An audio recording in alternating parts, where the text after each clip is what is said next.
Olá, bom dia! Começa aqui mais uma edição do Eldorado Expresso, que traz para você os principais destaques das plataformas do Estadão nesta sexta-feira.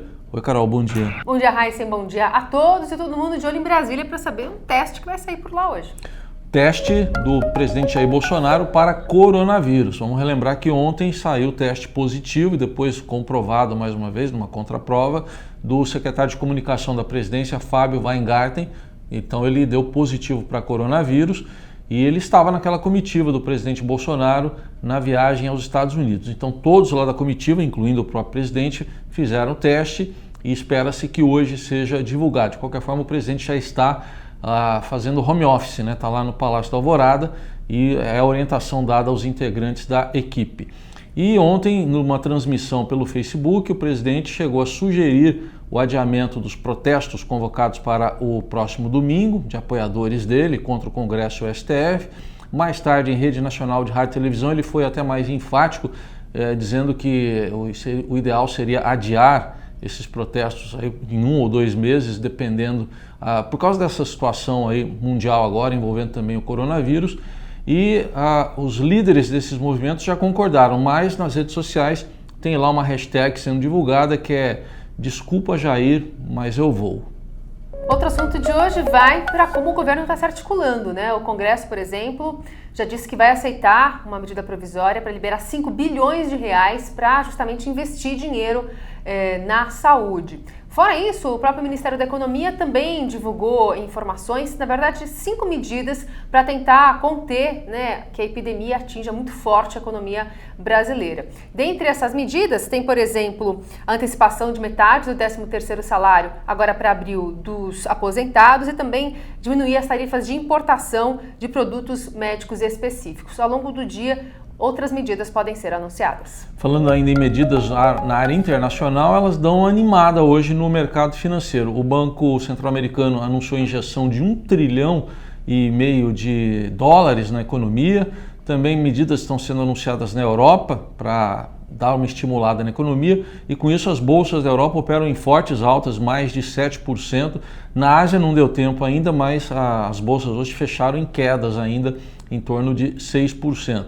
Aqui no Brasil, o Bovespa abriu há pouco já com uma alta expressiva de mais de 10% nos seus negócios. A gente acompanha o passo a passo do mercado, também o dólar, que abriu uma cotação mais baixa, ontem chegou a R$5, fechou em 4,79 e hoje abriu em 4,71 e o preço do petróleo também dando uma recuperada, hoje subindo mais de 7%, tudo em tempo real no portal do Estadão.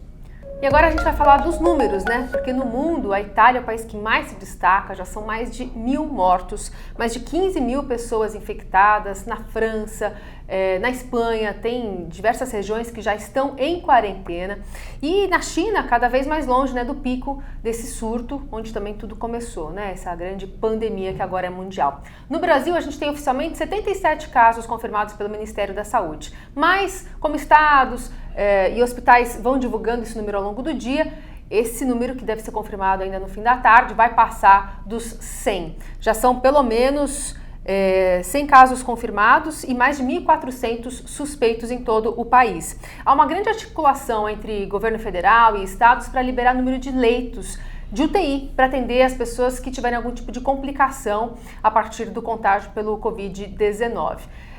A gente tem aqui em São Paulo um número bastante expressivo de projeção, mas o governo ainda assim está pedindo calma para a população, porque é justamente aqui que tem o maior número de contaminados do país. Já tem pelo menos 590 mil pessoas, estudantes de todo o país, que já estão fora da escola por conta de aulas suspensas em diversas universidades e escolas particulares especialmente. E agora tem um passageiro que passou mal a bordo de um navio, de um cruzeiro que estava desembarcando ali no porto de Recife. Ele é um canadense de 78 anos e está sendo isolado para até o teste sair, atestando se ele tinha coronavírus ou não, para tomar medidas sanitárias em relação a essa embarcação. E o coronavírus também atinge o esporte. O presidente do Comitê Olímpico Internacional, Thomas Bach, disse que o COI vai seguir as recomendações da OMS, Organização Mundial da Saúde, em relação ao coronavírus.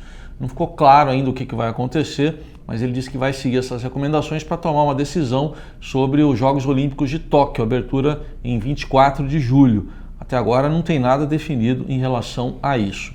Nos outros esportes também já há uma situação de suspensão de jogos, por exemplo, já tivemos o adiamento do início das eliminatórias da Copa do Mundo aqui na América do Sul, a Copa Libertadores da América parou, a decisão anunciada pela Conmebol, também na Europa já estavam afetados o campeonato italiano e o espanhol, e agora parando o campeonato francês, o campeonato alemão, depois desse fim de semana, o campeonato inglês deve parar em abril, são medidas anunciadas aí por dirigentes esportivos, assim como também parada a Liga dos Campeões, né, a Champions League, e a Liga da Europa, são competições promovidas pela UEFA.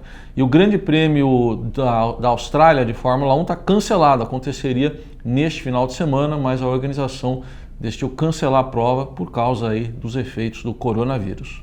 E seguindo a lista, né, de cancelamentos e fechamentos, a gente tem a Disney anunciando que vai fechar também todos os parques e resorts, né, para visitação, tanto os dos Estados Unidos quanto de Paris e os de Xangai, na China, que já estavam fechados, né, por conta do surto de coronavírus por lá. Fora isso, ainda a gente tem cancelamento do Lollapalooza no Chile e na Argentina. A organização aqui do Brasil ainda não confirmou se também vai cancelar essa edição de um festival de música. O Museu do Prado, ainda na Espanha, também está fechado por conta desse temor do coronavírus. Aqui no Brasil, teve o cancelamento do Festival de Teatro de Curitiba, que acontece todo ano, é bastante tradicional. A São Paulo Fashion Week também não vai ser realizada, ia acontecer agora no finalzinho de abril, e tem até programa de televisão, né? O próprio Faustão, pela primeira vez em 31 anos, vai fazer uma transmissão sem plateia, também por conta de organização, né? Para não ser um polo transmissor de coronavírus reunindo pessoas num lugar só. Quase que um monotema hoje, mas coronavírus aí em vários setores da economia, da saúde pública. A gente vai continuar acompanhando estes e outros assuntos nesta sexta nas plataformas do Estadão. Obrigado, bom fim de semana. Até segunda.